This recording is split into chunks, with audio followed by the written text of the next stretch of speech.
இது எவ்வளோ நீங்கள் சம்பாதிக்கிறீங்க, கோடிக்கணக்கில் வீடு கட்டி வச்சுருக்கீங்களா, கோடிக்கணக்கில் கார் வாங்குறீங்களான்ற மென்டலாக எவ்வளோ தூரம் நீங்கள் பீஸ்ஃபுல்லாக இருக்கீங்க, எவ்வளோ தூரம் நீங்கள் கான்ஃபிடென்ட்டாக இருக்கீங்க, அவ்வளோதான். அதுதான் லைஃபோட ரொம்ப ரொம்ப சின்ன ஏரியா. உங்களுடைய வாழ்க்கையை நீங்கள் முழுசாக என்ஜாய் பண்ணுங்கள். உங்கள் என்ஜாய்மெண்ட்டில் வேறு யாருக்கும் தொந்தரவு இல்லாமல் பார்த்துக்குங்க. இதுதான் அறம், இதுதான் நெறி, இதுதான் ஒழுக்கம். கடிகாரம் சொன்னது ஓடுவது நான் மட்டுமல்ல, உன் வாழ்க்கையும் தான்.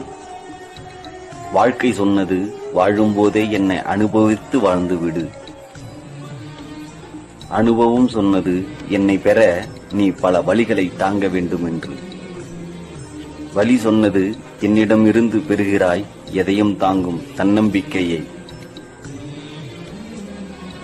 தன்னம்பிக்கை சொன்னது வருந்தாதே, நீ எதை இழந்தாலும் நான் உன்னுடன் இருக்கிறேன் என்று. வலிகளை தாங்கி தாங்கி என் மனசு கல்லாயிருச்சு.